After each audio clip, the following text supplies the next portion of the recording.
जय मिथिला जय मैथिली। हम पुष्पांशु के प्रणाम करै छी। एकटा ब्राह्मण बाबू के गीत अहाँ सबके सुना रहल छी, से अहाँ सब सुनू। नीक लागे तऽ लाइक शेयर एंड सब्सक्राइब जरूर करब। ई गीत तऽ बहुत पुरान अइ, लेकिन तैयो सुना रहल छी।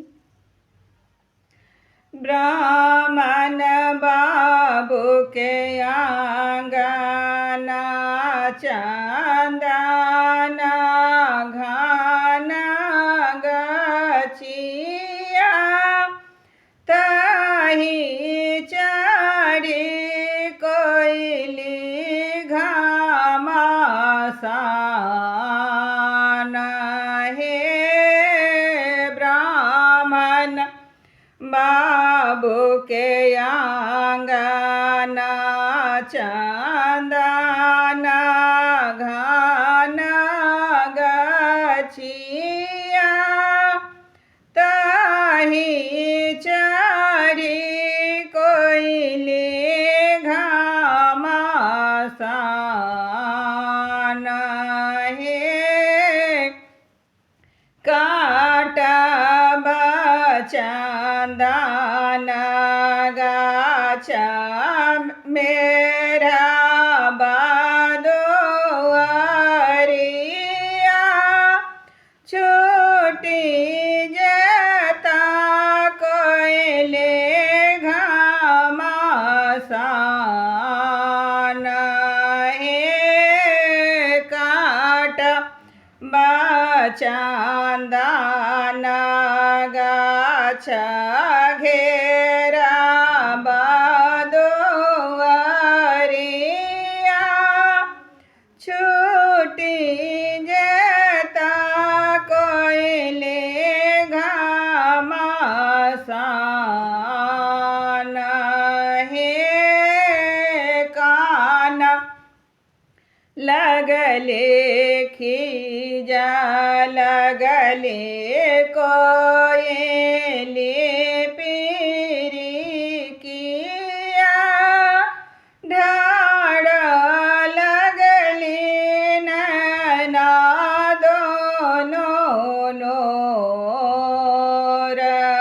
हे कान लगले खीजा लगले कोइली पीरिकिया, ढाड़ लगली नैना दोनों नोर। हे जानू कानो जोनी खेजो कोइली पीरिकिया, सोना समाराएब दोनों ठोर। हे जोनी कानो जोनी खीजो कोइली पीरिकिया,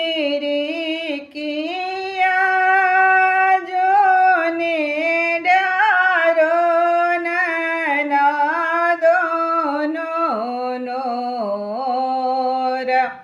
हे सोना समाढ़ाएब कोइली तोर दोनों पाखी, रूपा समाढ़ाएब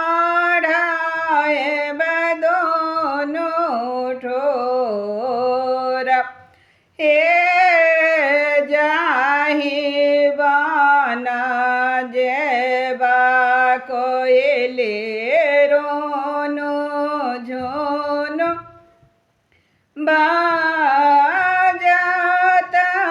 रही जेता ब्राह्मण बाबू के नाम।